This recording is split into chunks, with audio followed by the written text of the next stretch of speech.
Como eu tinha falado para vocês, esse mês a gente tirou, né, para aprender um pouquinho sobre a história da Reforma Protestante. E hoje a gente vai falar de Martim Lutero, praticamente o homem que Deus levantou, né, para dar início à Reforma Protestante, né, para trazer novamente a igreja para o Evangelho. A gente vai ver um pouquinho da história dele hoje. E recapitulando o que a gente aprendeu na aula passada, a gente viu os fatores, os movimentos que antecederam a Reforma Protestante. Que foi praticamente, se não me engano, foi 4 movimentos que a gente viu, né? A gente viu a ascensão e o declínio do poder papal, né? A gente viu um pouquinho da corrupção da igreja, a corrupção do papado, pela ânsia do poder. A gente viu que, por causa da ânsia de poder, a igreja se corrompeu. A gente viu também alguns movimentos reformadores antes da Reforma. E a gente falou de 2 personagens, né? John Wycliffe, na Inglaterra, e John Hus, na Boêmia, né? John Hus infelizmente foi morto ali pela igreja, né? No Concílio de Constança. Depois a gente falou de um outro movimento que foi a Renascença, né? A gente explicou um pouquinho da Renascença, que é um despertar para a literatura, para a arte, para a arquitetura da época romana e grega, né? Foi uma paixão pelos escritos antigos. E dali a gente viu que, a gente falou um pouquinho dos humanistas que estudavam essas humanidades, que estudavam esses escritos, e por estudar, né, a literatura antiga, ver as figuras de linguagem, a linguagem antiga, descobriram um monte de farsas ali do medievo, né? Tanto ali que a gente falou da doação de Constantino, que foi uma farsa, que a igreja dizia que tinha todo um terreno lá que foi dado pelo próprio Constantino, e Lorenzo Valla constatou ali que era um documento falso, né? A gente viu também, se eu não me engano, foi a última questão foi o medo da morte, né? A gente falou um pouco da Guerra dos 100 Anos, falou sobre a peste negra, a crise agrária, que deixou a Europa em frangalhos, né? Quem vivia só vivia para enterrar ali as pessoas. E por último, a gente falou da religiosidade febril no fim da Idade Média, né? As pessoas buscavam expiar os seus pecados para que quando a morte os surpreendesse, né, eles estivessem de bem com Deus, né? Seus pecados expiados, não precisar passar muito tempo no purgatório e por aí vai, né? Esses são os fatores que antecederam a história da Reforma, né?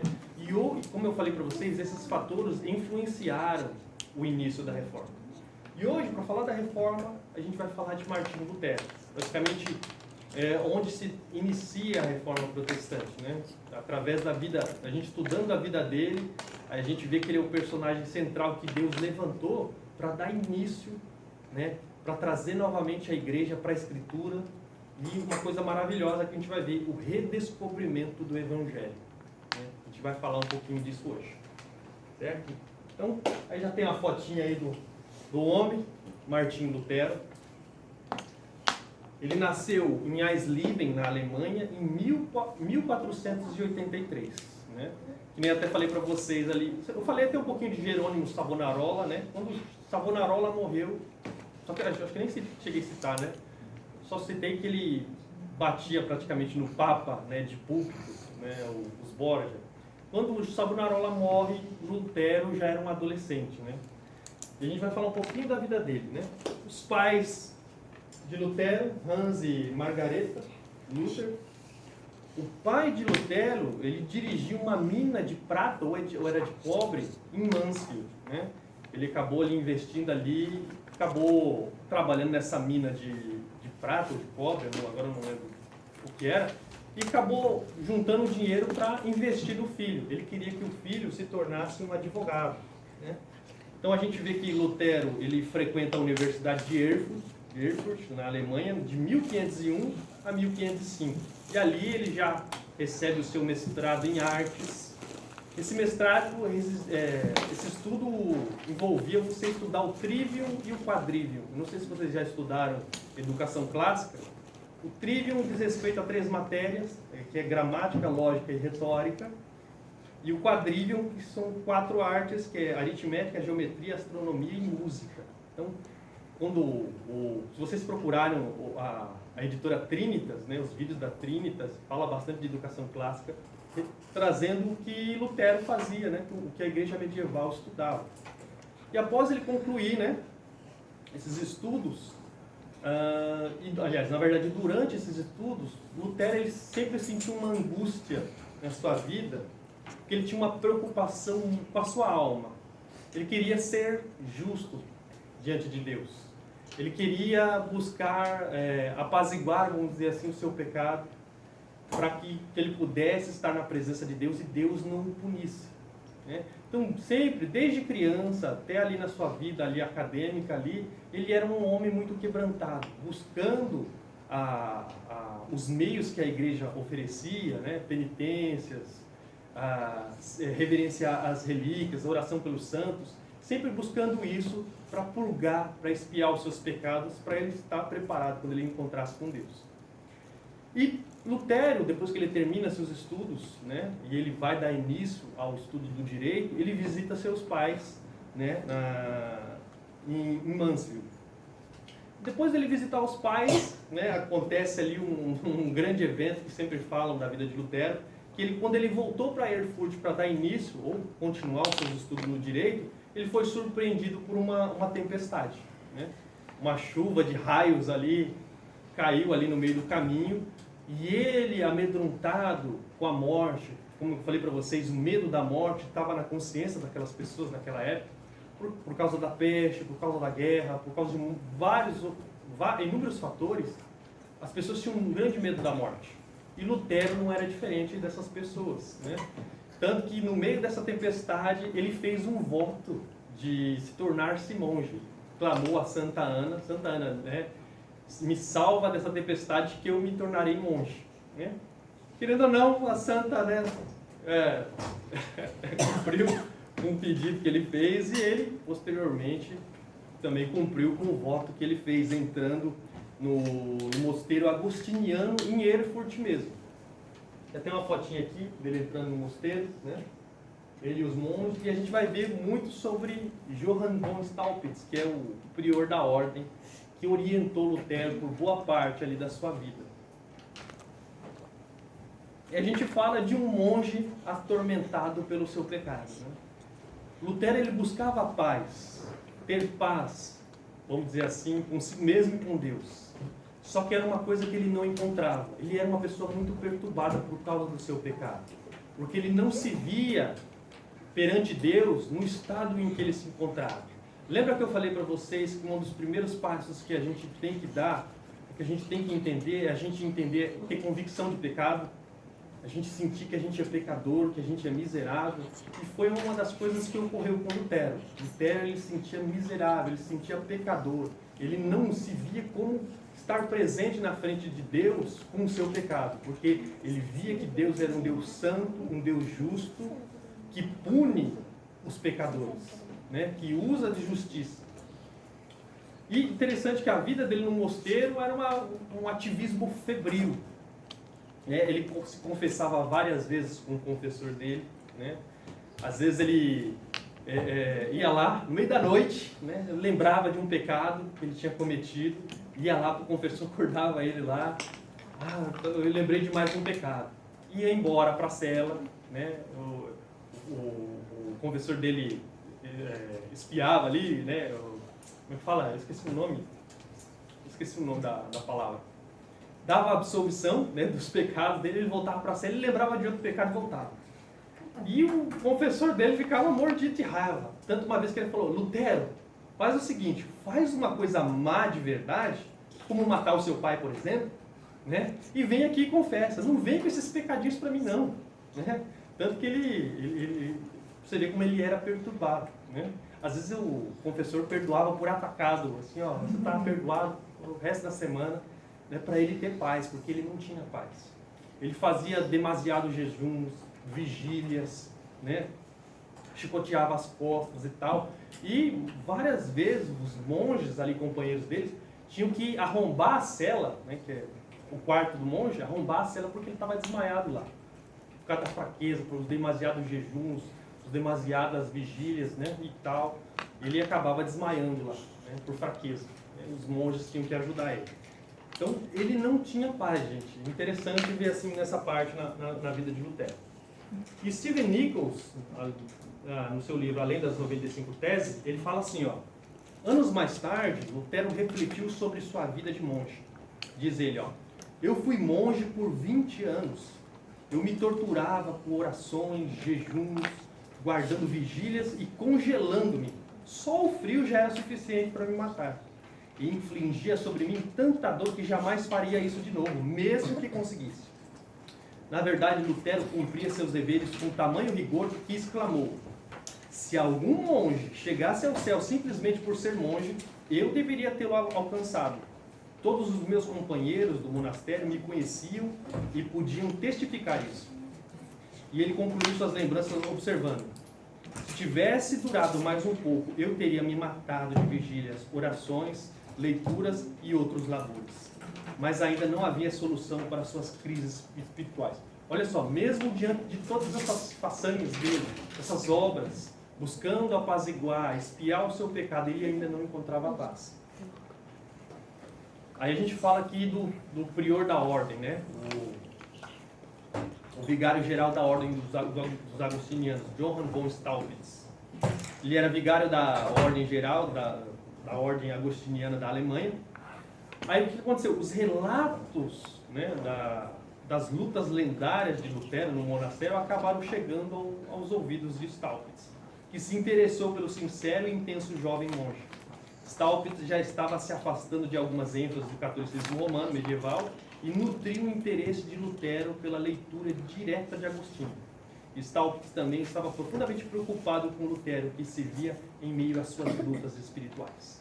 Então, maravilhoso. Foi um homem de Deus, que Deus colocou na vida de Lutero para guiar, para orientar Lutero nessas lutas incessantes que ele tinha, né? Eu acho interessante, até se vocês ouviram o teatro lá, o áudio do teatro que eu mandei para vocês, ali tem um diálogo que Lutero tem com Staupitz, né? Ele falava: eu não sei como comparecer diante de Deus com o meu pecado. O meu pecado se apresenta de uma forma tão real na minha mente que eu não sei como comparecer diante de Deus. E Staupitz fala assim: você queria o quê, irmão Martim? Você queria ser um pecador só em pintura? Por causa que o seu pecado é real, é que você tem um Salvador real. O seu pecado é real e você tem um Salvador real. Lança suas preocupações nas chagas de Cristo, né?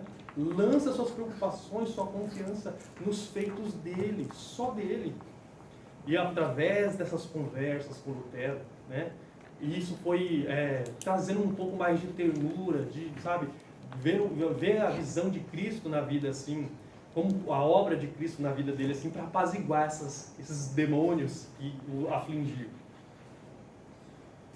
Timothy George, na Teologia dos Reformadores, ele fala de duas experiências de Lutero para compreender a justificação. A primeira, um despertar evangélico inicial provocado pelos conselhos de Staupitz. Então, através da vida de Staupitz, dos conselhos, de levar ele até mesmo, eu esqueci de falar, de Agostinho, como é um mosteiro agostiniano, eles seguiam a regra de Santo Agostinho, e eles entraram em contato com os escritos de Agostinho. E Agostinho é o teólogo da graça, gente. Não se ouve, é o maior teólogo da igreja cristã antiga, e é aquele que resgatou, né, que perdurou com a doutrina da graça, né? Ela ficou meio obscura na Idade Média, mas sempre se falou, sempre se levantou um agostiniano e falava da graça, né? Falava da graça que Paulo falou, né? E isso é fantástico. Então, Staupitz deu praticamente o primeiro despertar para Lutero. O segundo é ocorrido entre 1513 e 1514. Olha, perdão.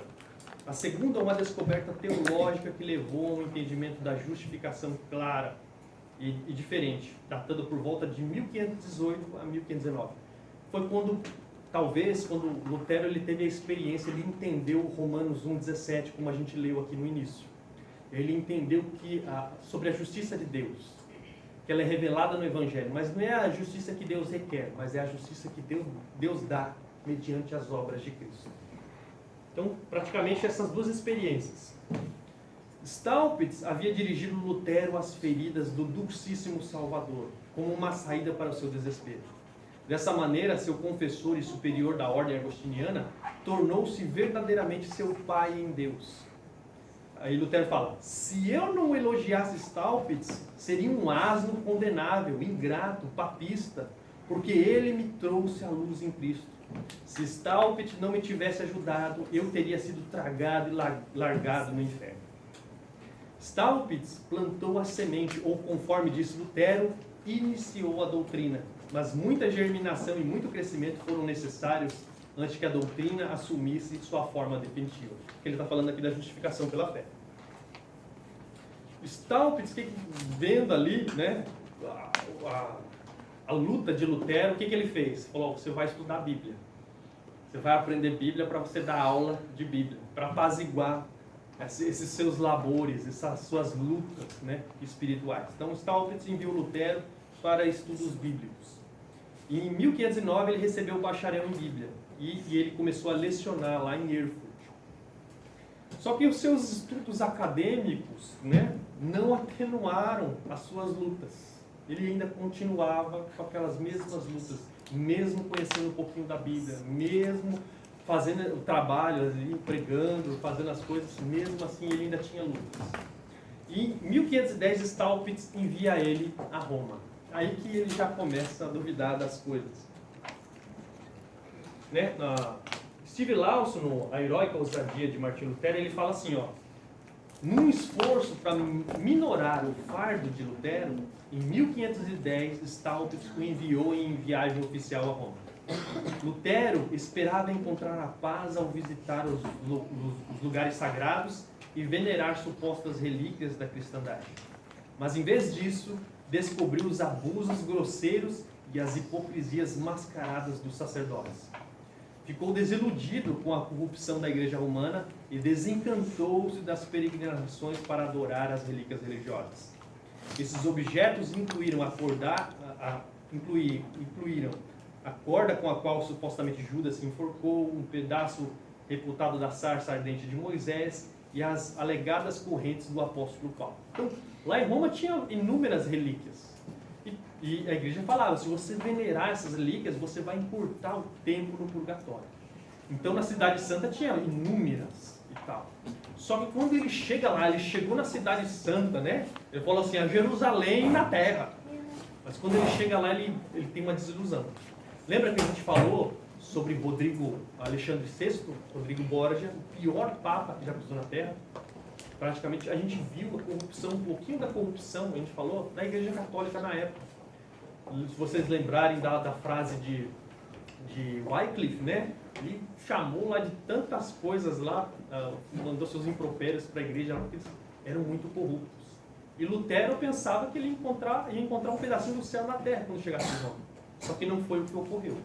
Ele viu a corrupção dos frades, a imoralidade, os frades se deitando com as prostitutas. Se você assistir o filme de Lutero, você vai ver um pedacinho dessa corrupção na época.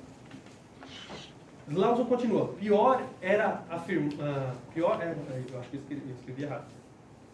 Fala aqui da escada santa, a escadaria na qual Jesus teria descido ao palácio do tribunal de Pilatos, que fora removida para Roma, e que Deus perdoaria os pecados daqueles que se arrastassem por ela de joelhos, beijando cada degrau.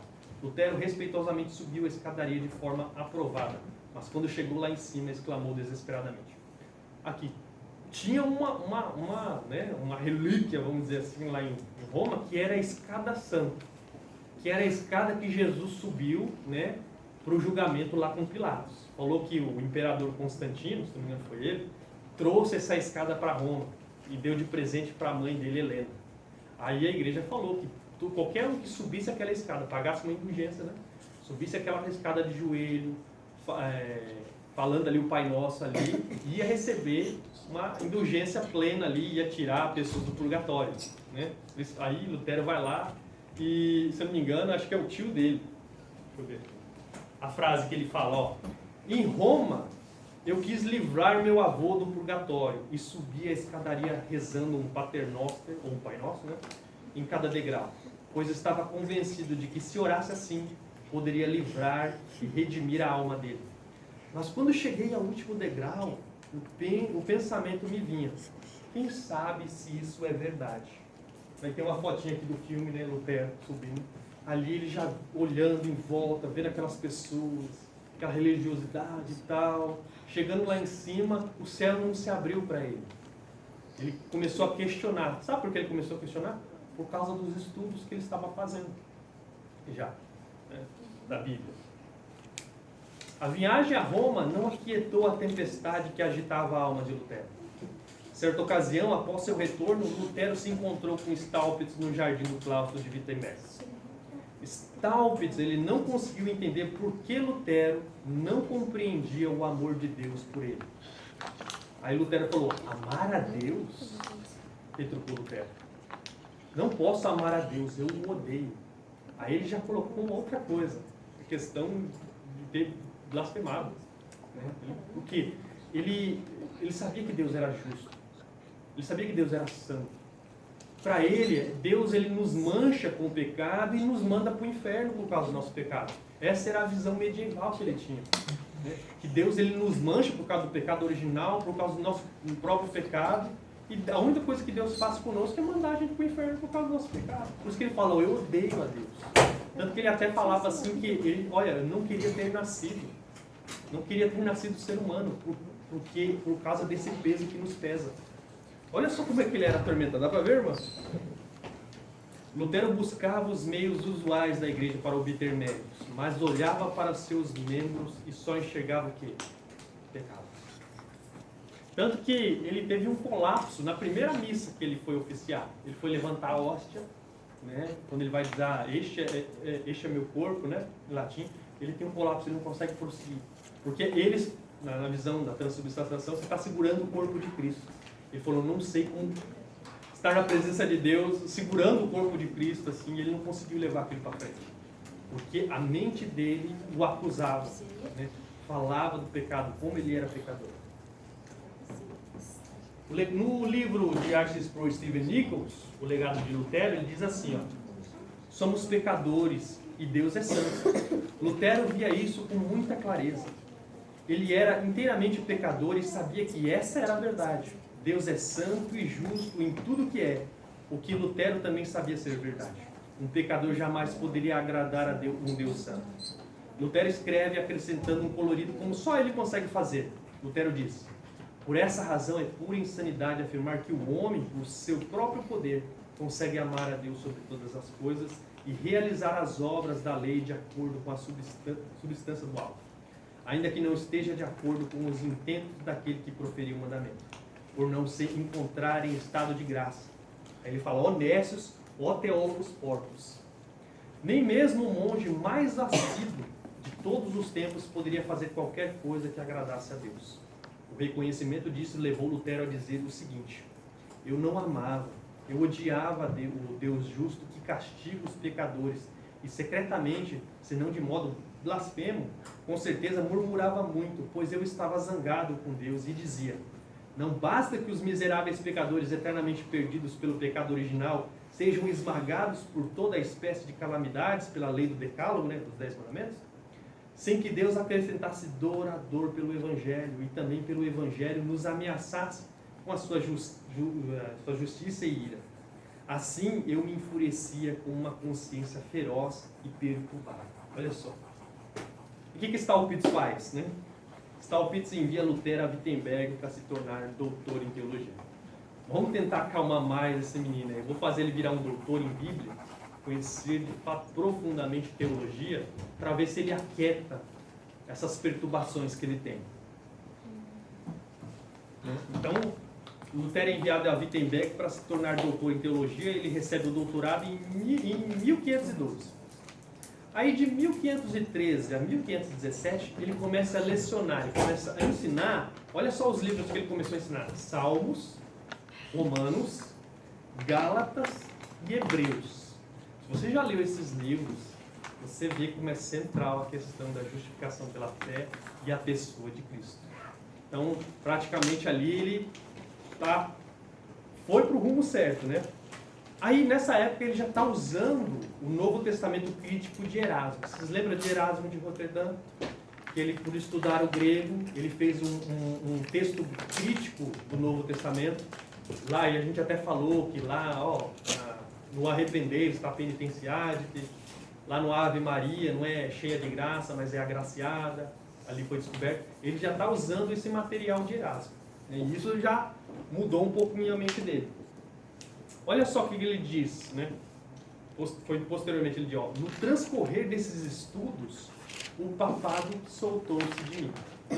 Então, conforme ele foi estudando Salmos, Romanos, Gálatas e Hebreus, ele falou, o papado, ele soltou-se de mim. Essa visão que a Igreja Católica Romana tinha foi, vamos dizer assim, sendo expurgada aos poucos. Ele tomou uma nova visão através da Escritura. Lembra que eu falei para vocês que a Escritura é central? Porque a Escritura é a autoridade, a Escritura é inspirada. Então isso foi transformando a mente de Lutero. Aí eu vou falar um pouquinho das relíquias e as indulgências. A gente está chegando já no início da Reforma. Frederico III, o sábio, o eleitor da Saxônia, ele, em Wittenberg, ele era praticamente o dono, o diretor da Universidade de Wittenberg, o qual Lutero dava aula. Lutero se tornou um dos melhores professores de Frederico. Ele tinha uma coleção, praticamente no palácio dele, no castelo dele lá, de relíquias. Chegava a 19 mil relíquias, para você ter ideia. Então ele tinha uma grande coleção de relíquias. E tinha de tudo lá, gente, né?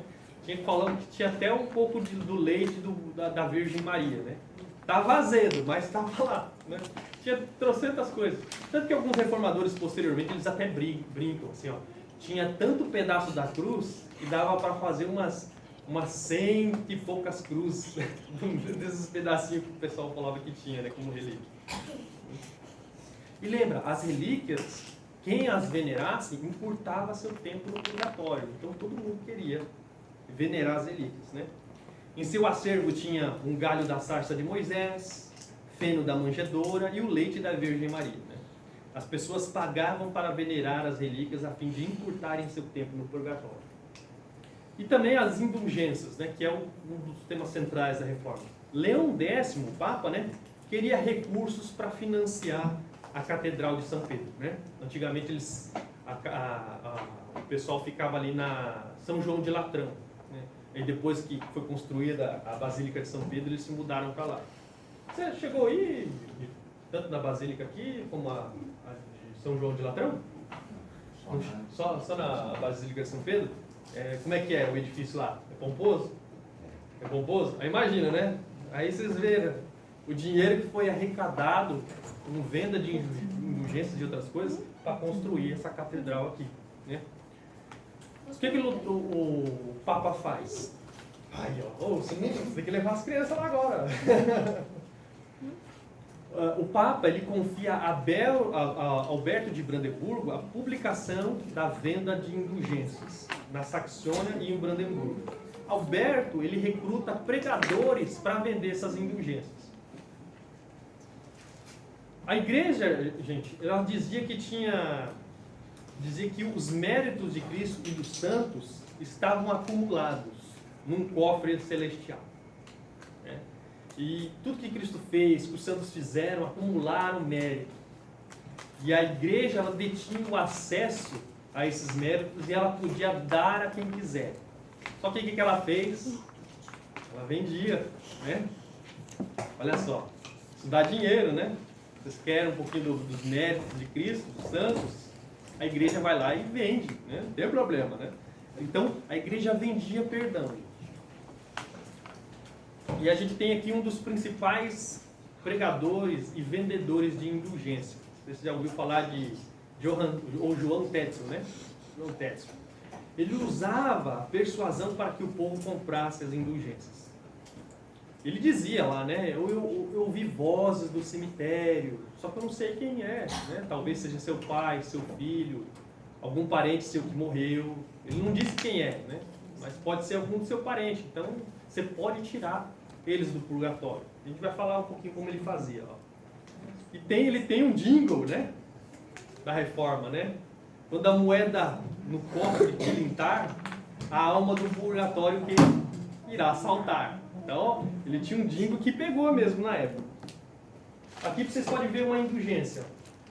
Indulgência plenária, remissione de tutti li peccati. Por aí vai. Estou lendo bem já, latim. As indulgências, né? Perdoava pecados cometidos, que foram cometidos, e pecados futuros. Olha só. Tanto lá na peça teatral, vocês viram lá que vou cometer alguma coisa, eu quero comprar de um pecado que eu vou cometer posteriormente, né? E Técio, não, fazemos qualquer negócio. Então, imagina, né? Tem uma história, não sei se é verídica, né? A gente lê nos livros, que um rapaz falou assim, ô, Sr. Técio, eu quero comprar uma indulgência para um pecado que eu vou cometer amanhã ou depois. Ele falou, não, fazemos qualquer negócio. Que pecado que é? Eu vou cometer um assalto. Vou roubar. Falou, não, então, pegou uma listinha lá dele lá assim, tal pecado custa tanto, tal roubo, tal, custa tanto. Ele falou, pagou tal. E falam quando o Técio saiu da cidade, ele assaltou o próprio Técio.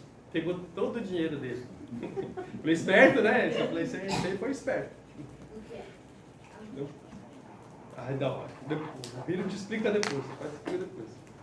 Então, as indulgências perdoavam pecados cometidos e pecados futuros, né? E outra, removia indivíduos do purgatório, né? E tinha lá, Técio até falava de indulgências tão poderosas que mesmo que você tivesse violado a mãe de nosso Senhor Jesus Cristo, essa indulgência poderia ser perdoada. Só que ela era muito cara, né? Imagina, uma pessoa que tinha o poder dessa indulgência em mãos. Então o cara poderia cometer atrocidades à torta direita, mas eu tenho aqui o perdão aqui, ó, dado pelo Papa. Aí fala, Frederico eleito, o eleitor da Saxônia, não permitiu a venda, né, no seu território. Porque ele tinha um acervo de relíquias ali, não vou competir com as minhas relíquias, eu vou perder dinheiro? Então não, você não vai vender no meu território aqui não. Só que o que as pessoas faziam? Saíam do território ali, atravessavam o rio Elba e iam para outras cidades só para comprar indulgências. Então, o pessoal, né, dava um jeitinho. Olha só como é que era o procedimento de Técio.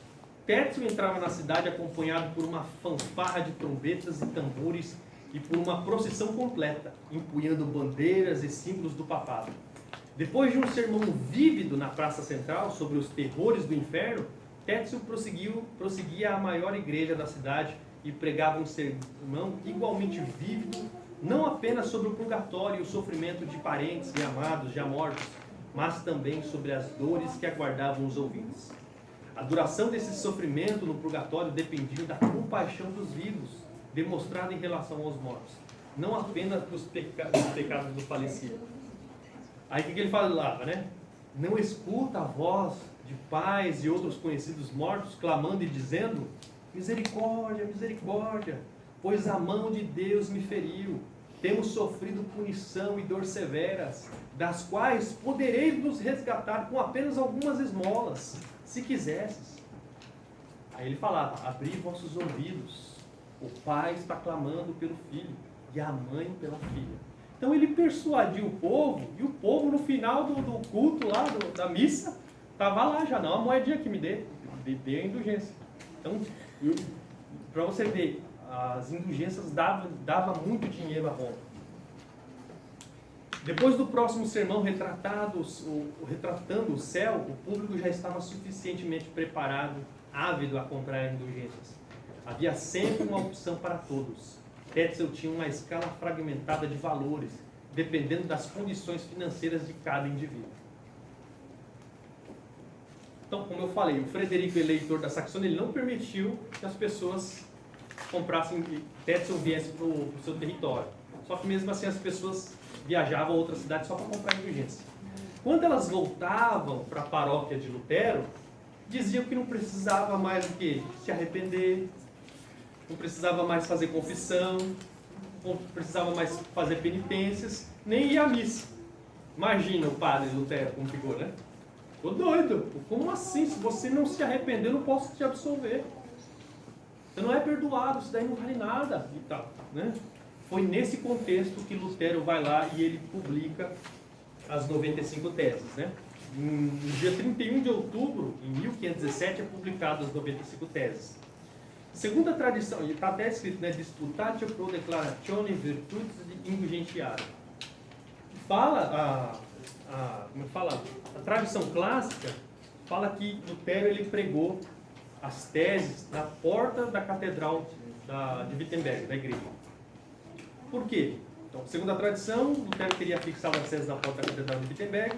No dia seguinte seria o dia de Todos os Santos, onde Wittenberg receberia inúmeros romeros a fim de visitar a coleção e as relíquias de Frederico o Sábio. Então foi uma estratégia boa, assim, ó. Todo mundo vai estar na cidade, vai ir para a igreja e vai ver lá as teses falando contra as indulgências, né? Então, essa é a tradição clássica que fala o que ocorreu ali. E a gente ama, eu amo esse foi mesmo um fato, assim, foi essa história que é fascinante. A gente conhece a reforma pela pregação das teses na porta da igreja. Todavia, as teses foram escritas em latim, não em alemão. E o negócio que a população não falava latim, gente. O latim só era para o clero, vamos dizer assim, os acadêmicos que conheciam a língua latina. Então, Lutero ele não escreveu para o povão. Lutero escreveu para acadêmicos, para o clero, para a igreja. Falam que depois, não sei, podem ter feito uma lista em alemão, ou pode ter sido pregado na igreja mesmo, de fato. Só que o intuito de Lutero era para o clero, era para a igreja, né? E ele envia uma cópia ao superior de Tetzel, né? Alberto de Mainz, qual por sua vez ele vai e envia essas teses para Roma. Que nem eu falando a questão das disputas, né? As 95 teses eram uma disputa acadêmica. Era o que acontecia nas universidades, né? Eram debatidos assuntos dos mais diversos. Era organizado por um professor, qual publicava o assunto, como Lutero fez, e as teses seriam debatidas junto com os convidados, né? Então, era um trabalho comum de Lutero. Ele estava fazendo o que ele sempre fez. Tanto que antes das 95 teses, ele escreveu 97 teses contra a teologia escolástica, uma maneira de fazer teologia do escolasticismo, né? Então, era algo comum. Lutero estava fazendo o trabalho dele, né? Ele viu ali e queria discutir acerca do valor das indulgências, né? Então, era algo comum. E até esse livro aí, The Medieval Culture of State. Uma coisa que ajudou a expandir as 95 teses, como eu falei para vocês, foi a imprensa de Gutenberg, né? Foi porque antigamente, antes da imprensa, era tudo escrito na mão, então levava tempo para você copiar e tal, e coisa e tal. Então levava muito tempo. Com a imprensa, isso deu um boom, né? Tanto que falam que com a imprensa de Gutenberg, se não me engano, foi Lutero que falou, ele fez um camundongo, como Wittenberg, fugir como um leão por toda a Europa, né? E se você vê no mapa, no Google Maps, Wittenberg é uma cidadezinha de nada, gente. Sabe? É uma cidadezinha pequena, assim. E ele falou que fez com que um camundongo como Wittenberg fugisse por toda a Europa. Da maneira que foi expandido, divulgado as teses. E a primeira tese, olha só o que diz a primeira tese.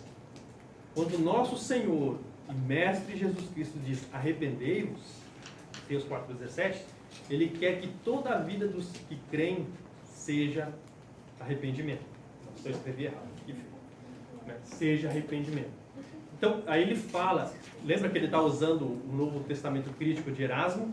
Porque antes era penitenciai-vos, fazer penitência, não era isso aí. Aí depois, na outra tese, ele já explica, ó, quando Jesus falou, isso aqui não é penitência, mas é arrepender. É uma mudança de pensamento, uma mudança de coração, né? Não tem nada a ver com penitência. Isso foi explicado por ele. Por isso que ganhou um boom, né?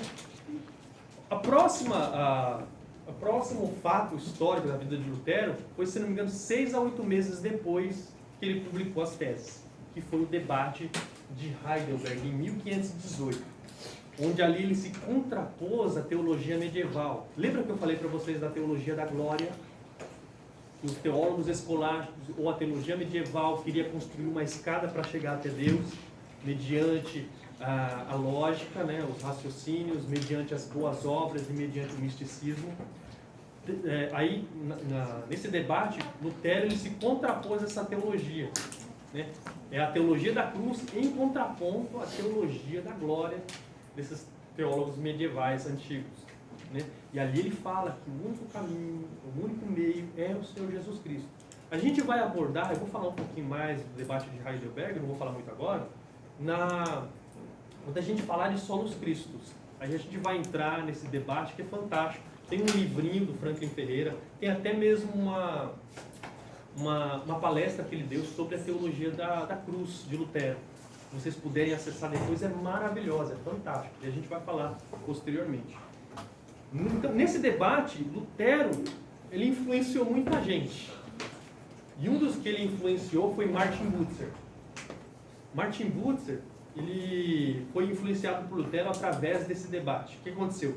Ele disse que Lutero, ele parecia o apóstolo Paulo redivivo, da maneira que ele argumentava e como ele citava os textos bíblicos. Então, diante ali do que ele estava vendo naquele debate ali, Lutero se expressando, ele falou, parece o apóstolo Paulo. E isso, ele entrou praticamente por meio da reforma através do testemunho de Lutero, né? E Butzer, ele foi reformador em Estrasburgo. E praticamente ele virou o pastor de João Calvino. Ele orientou João Calvino enquanto Calvino esteve em Estrasburgo, né? Quem sabe a gente chega a falar um pouquinho da reforma na Suíça, né? Falando de Calvino. Aí aqui a gente fala um pouquinho mais, gente, da experiência de conversão de Lutero, né? Alguns colocam antes das 95 teses, ou seja, antes de 1517, né? Outros colocam entre 1518 a 1519. Né? Em 1545, Lutero refletia em sua conversão e nos dá um relato. Ele fala, ó, enquanto isso, naquele ano, eu já voltara a interpretar de forma renovada o saltério. Tinha confiança no fato de que eu era mais habilidoso, depois de ensinar na universidade sobre as epístolas de São Paulo aos Romanos, aos Gálatas e aos Hebreus. Já havia sido cativado por um ardor extraordinário em compreender Paulo na epístola aos Romanos. Mas até então, não foi o sangue frio sobre o coração, mas uma única passagem no capítulo 1. Nele, no Evangelho, lembra que a gente leu? É revelado a justiça de Deus. Que me impedia, pois eu odiava essa expressão justiça de Deus.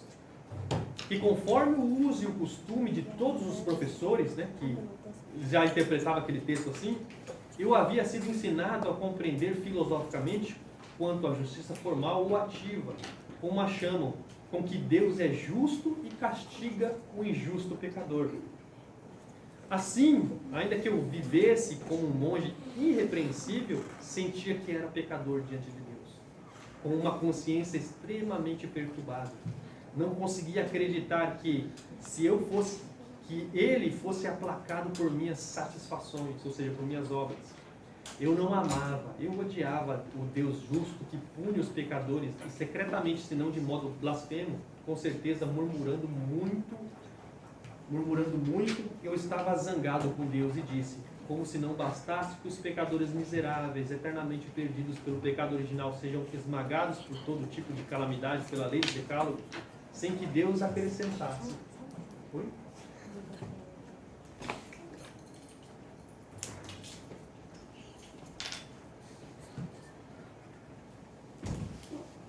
Como se não bastasse que os pecadores miseráveis, eternamente perdidos pelo pecado original, sejam esmagados por tipo de calamidade pela lei do decálogo, sem que Deus acrescentasse dourador pelo Evangelho, e também pelo Evangelho nos ameaçasse com a sua justiça e ira, assim eu me enfurecia com a consciência feroz e perturbada.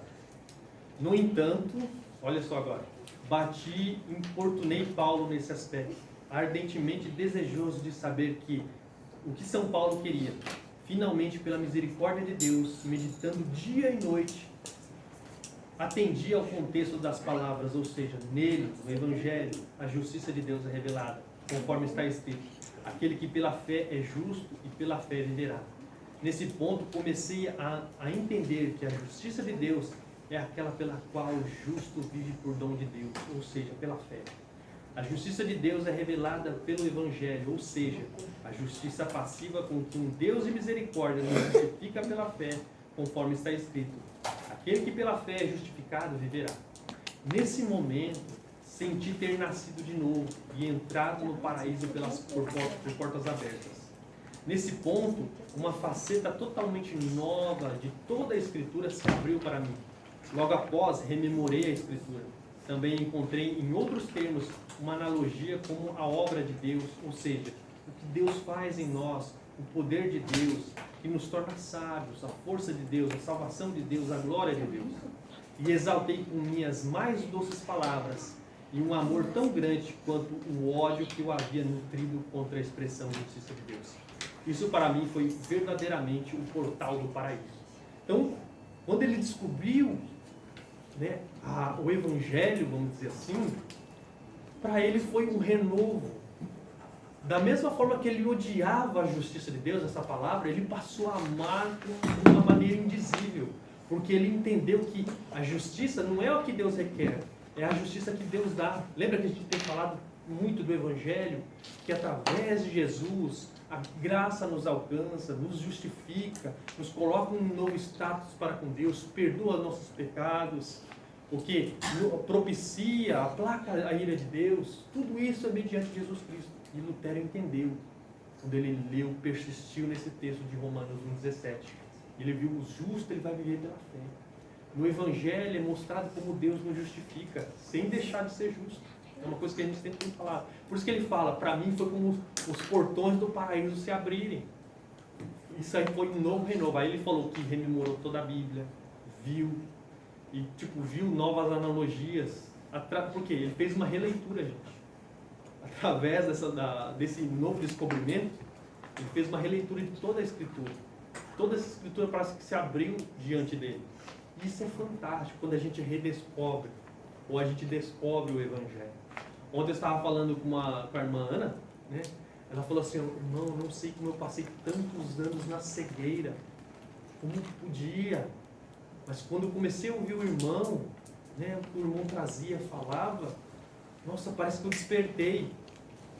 Entendi o Evangelho, entendi que não é por nossas obras.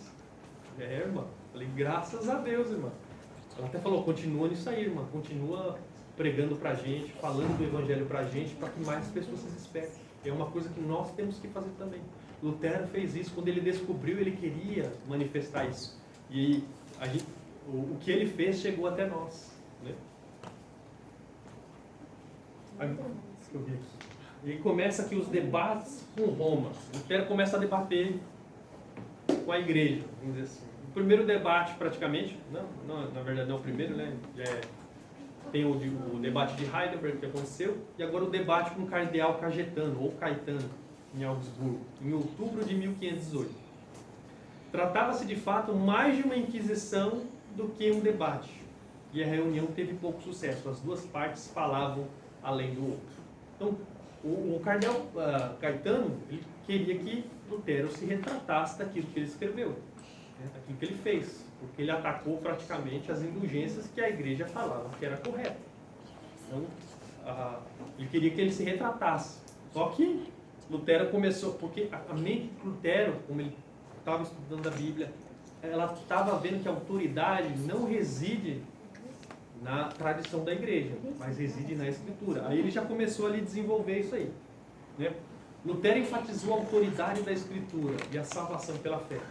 Nenhum desses pontos era compreendido por Caetano, muito mesmo lhe parecia persuasivo. A intenção de Caetano era forçar Lutero a se retratar quanto aos seus escritos e às suas ideias, ou conseguir evidências para condená-lo como herege. Embora estivesse claro para Caetano que Lutero era radical, ele se mostrou incapaz de extrair quaisquer comentários claros do reformador que pudesse condená-lo como herege. Então ele não teve sucesso falando ali, só que Lutero começou a retrucar, falou, mas onde é que foi que eu errei? Porque a Bíblia diz assim, isso, trazendo a autoridade, não para a tradição, não para a igreja, mas para a Escritura. E o segundo debate, vamos dizer assim, em Leipzig, com Johannes Eck, também é um episódio muito conhecido na vida de Lutero, esse debate em Leipzig. Lutero, ele era um grande estudioso da Bíblia, mas John Eck, ele era um melhor historiador da igreja, praticamente. E ele alinhou Lutero a Wycliffe e Hus, principalmente Hus, né? Falando, ó, você está pregando aí de um herege que morreu queimado na fogueira em Constança, em 1415. Aí Lutero pediu um recesso, foi lá na biblioteca, né? Foi lá nos documentos da igreja, o documento lá de Constança, e viu, né, as doutrinas de Hus, e ele constatou, falou, de fato, aí chegou, todas nós somos hussitas agora. Porque algumas das doutrinas de Hus ele defendia. Só que não eram doutrinas de Hus, era doutrina da Escritura. Porque o Hus, as doutrinas dele eram com base na Escritura. Aqui já começa também a questão da sola Escritura, a questão da autoridade da Bíblia. Só que ele teve um êxito.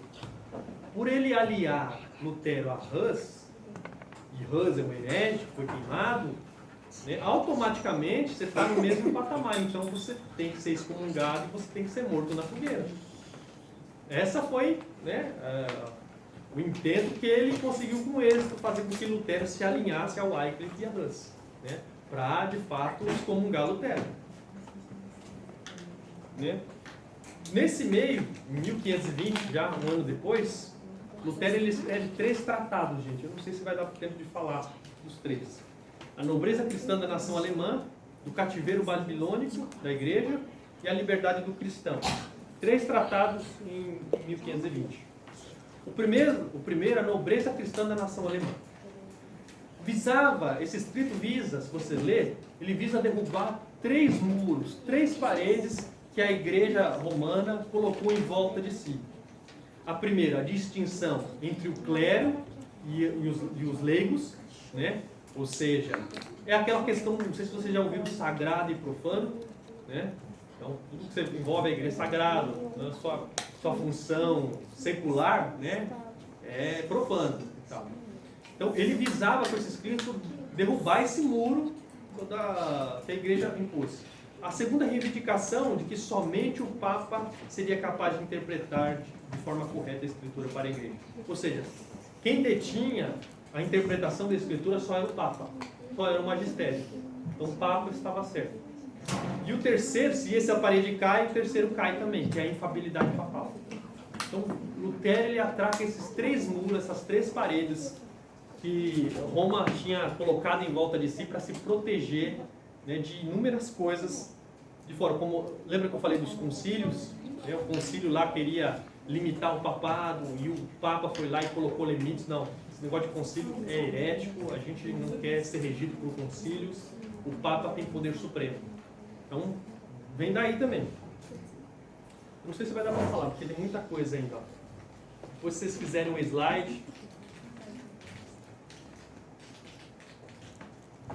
O outro escrito é do cativeiro babilônico da igreja, né? É um ataque direto ao papado. É a primeira vez que Lutero cita o Papa como um anticristo, nesse escrito aqui. Ele examina os 7 sacramentos que a igreja tinha, né? E ele descarta praticamente a maioria deles, só fica com 2.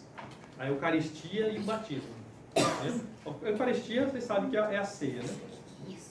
Lutero rompe com a transubstanciação e afirma a presença real.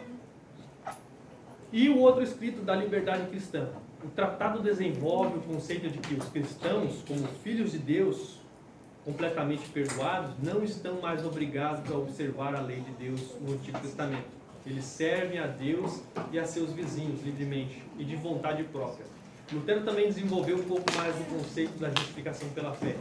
Segundo Lutero, um cristão é um senhor de tudo, perfeitamente livre e sujeito a ninguém. Um cristão é um servo de todos, perfeitamente obediente e sujeito a todos. Vamos lá, gente. Aí o que aconteceu? Depois desses escritos, eu acho que foi entre esses escritos ainda, o Papa manda uma bula de excomunhão para Lutero, né? A Exsurge Domine, levanta-te, Senhor. A bula clamava pela imediata detenção do selvagem javali na vinha de Deus. Lutero, o javali selvagem, não dava... A Lutero, o javali selvagem, não dava alternativa. Ele tinha apenas 60 dias depois do recebimento da bula para se retratar. Se não fizesse, sua memória seria completamente extirpada da comunidade dos crentes em Cristo, seus livros seriam queimados e ele e seus seguidores, bem como seus apoiadores, seriam tomados à força e enviados para Roma. O que o Lutero fez com a bula? Queimou. Botou fogo.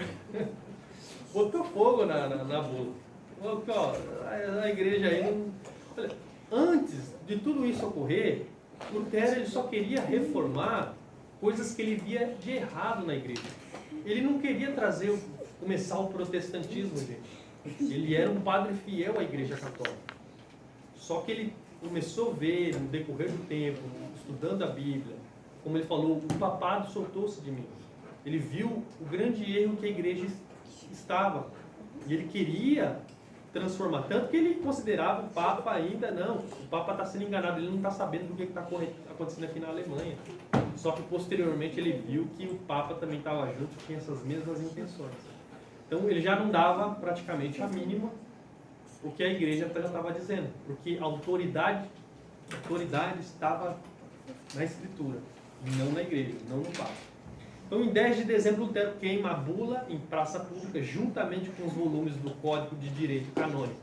Ou seja, os códigos de direito canônico, aquele que regia a igreja, a eclesiologia da igreja, ele botou fogo em tudo, porque viu que muitas daquelas coisas não tinha base na Escritura.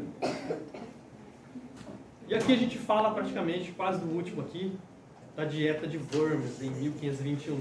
Que aqui a gente pode falar que aqui rachou e começou, de fato, o protestantismo, o evangelicalismo. Worms e a coragem de Lutero. Né? Frederico, sábio, né? Ele gostava de Lutero. Ele era o melhor professor, né? que Frederico tinha lá na Universidade de Wittenberg. Ele interviu e ele impediu de Lutero que Lutero fosse levado para Roma, porque seria uma sentença de morte. Mandar Lutero para Roma seria uma sentença de morte, ele ia morrer. Ia acontecer como ocorreu com John Hus. Né? O Hus ele foi para Constança pensando que ele podia pregar ali, converter aqueles irmãos, só que não deixaram nele nem falar.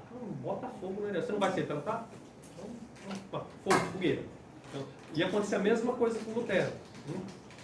Então Frederico Sábio, ele interviu e impediu que Lutero fosse levado para Roma. Em vez disso, ele deveria apresentar-se perante a Dieta, o Congresso Imperial em Worms, em abril de 1521. Frederico Sábio, da Saxônia, ele era tio do imperador Carlos V.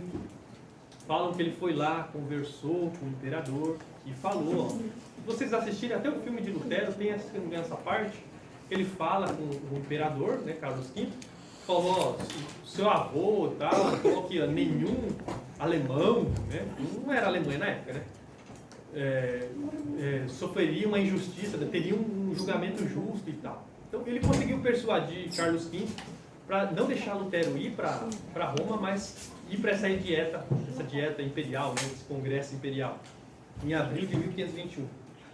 Lutero, ele esperava, como Hus esperava, um debate. Contudo, quando ele chegou lá, ele encontrou uma inquisição. Lutero esperava um debate, contudo, sofreu uma inquisição. Foram feitas duas perguntas para ele. Esses são seus escritos? Tu te retratas? Aí, imagina, ficou meio assim, como assim? Não vai deixar nem eu falar. Lutero ficou atônito diante dessa assembleia. Como poderia esperar que se retratasse? Seus escritos continham as palavras da Escritura, as palavras dos concílios e até mesmo as palavras do Papa. Ele não poderia simplesmente descartá-las. Além do mais, Lutero quis saber o que exatamente em seus escritos havia perturbado tanto Carlos V. Lutero estava disposto a admitir que estava errado, se isso fosse provado. Interessante que o ruim, gente, que ninguém leu nada. Mas onde é que eu errei? Está aqui, ó, meu escrito aqui, tá falando, a escritura fala assim, assim, assado. Né? Por que eu tenho que me retratar? Só que ninguém leu nada, ninguém leu nada, então não tem como, né, nem retrucar, nem falar nada. Por quê? O pessoal não leu. Roma, porém, não estava interessada em provar o equívoco de Lutero. Então, Lutero ele pediu o quê? Um debate, porém, foi negado. Não conseguiu falar. Como o Hus. O Hus foi a mesma coisa. O Hus desejava pregar para aqueles irmãos em Constança. Só que eles nem deixaram ele falar. Ou você se retrata, ou não. Vai fogueira. Aí, o que Lutero fala, né? Falou, ó, ou você se retrata e tal, viu que não ia ter conversa, ele pediu um dia de recesso, orando, e formulou essa frase maravilhosa aqui, que praticamente rachou a igreja, vamos dizer assim. Como vossa serena majestade e vossos senhorios buscam uma resposta simples, eu a darei da seguinte forma, sem rodeios. A não ser que eu seja convencido pelo testemunho das Escrituras, ou por uma razão bem clara, pois não confio no Papa ou em concílios isoladamente, já que é sabido que frequentemente eles têm errado e se contradizem. Estou atado às Escrituras que tenho citado, e minha consciência é cativa da palavra de Deus. Não posso me retratar de nada, nem farei isso, já que não é seguro nem certo ir contra a consciência. Não posso fazer de outro modo. Aqui eu me afirmo. Que Deus me ajude. Amém. Então, é fantástico. Aqui é só a Escritura, na veia. Você não me convencer pela razão clara e pelas Escrituras que eu tenho citado, eu não posso me retratar.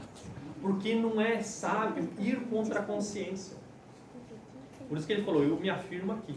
E que Deus me ajude. Porque ele sabia que por essa afirmação, ele pairava sobre a seu pescoço a corda, né? O facão. Ele ia morrer, já sabia. Né? Aí, a confusão sucedeu, ele conseguiu, como ele tinha um salvo-conduto do imperador Carlos V, ele voltou para Wittenberg. Só que ele sabia que, falam, né, que no caminho iam pegar ele para matar ele. Só que Frederico Sábio foi lá e protegeu Lutero. Aí nós falamos do rápido de Lutero.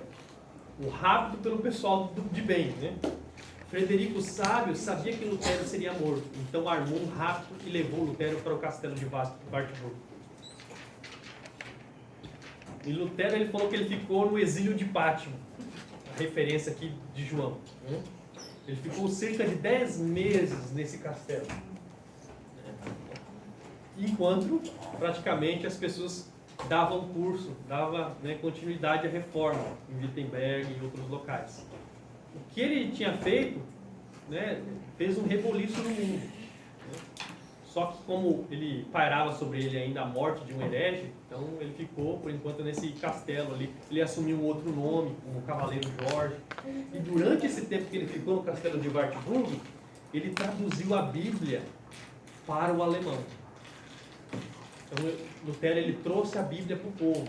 Porque, lembra que eu falei para vocês que o povo não falava latim? E a Bíblia estava presa dentro do latim? Ninguém mais falava latim. Só os acadêmicos e o clero sabia ler em latim. Então, aí o que Lutero faz? Ele traduz a Bíblia, traz a Bíblia para a língua vernácula do alemão, do povo. Porque o povo tem que ler a Bíblia, tem que aprender a Bíblia. Né? Porque através da Escritura, né, a gente se liberta, né, do papismo, como ele falou, ó, diante dos estudos que eu fiz em Salmos, Romanos, Gálatas, Hebreus, o papado soltou-se de mim. Isso vai ocorrer com outras pessoas também. Por isso que eu falo aqui, irmão, dizem que Lutero, ele redescobriu a Bíblia. Mas eu creio que a maior descoberta dele foi o quê? A descoberta do Evangelho. O fator de ter descobrido o Evangelho mudou o mundo. Por isso que eu falo, às vezes, não, estudar grego, né? Fazer exegese. Gente, a descoberta do entendimento correto de um texto mudou o mundo. Fez com que voltasse a igreja para o eixo. Lembra que eu falei para vocês no anterior? Fez com que a igreja voltasse para o eixo bíblico. O caminho que Deus quer que nós sigamos, como quer que nós creiamos. Isso foi trazido de volta por esse homem, né? Deus levantou. Então, a redescoberta do Evangelho. Por isso que o Evangelho é importante, por isso que o Evangelho é central para nós. Nós somos chamados de quê? Evangélicos. Sabe por quê? Porque nós carregamos as boas novas. Ruim que o termo evangélico hoje está defamado, né? Por causa dos falsos cristãos aí que pregam um falso evangelho. Mas a gente tem que buscar resgatar essa palavra. Porque o evangélico é aquele que porta a palavra, as boas novas de Deus. E vocês conhecem as boas novas, vocês conhecem o Evangelho, que é obra de um Deus que veio nos resgatar, porque nós, por nós mesmos, não conseguimos ser resgatados por nossas próprias obras, por nossos próprios feitos.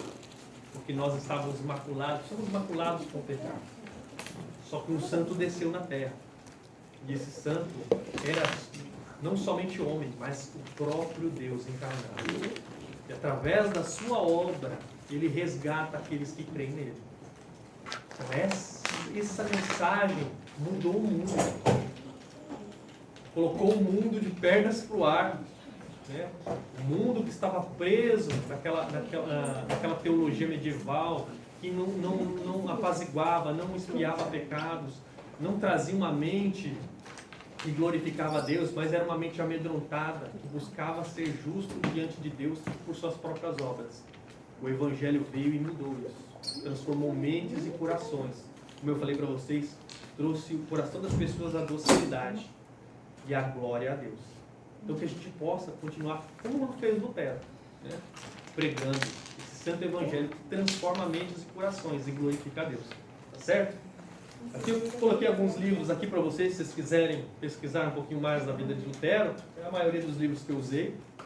São livros fantásticos, né? Cada um aborda um meio diferente. Então que vocês possam buscar esses livros, tá certo? Se vocês quiserem, tem alguns lá em casa, certo?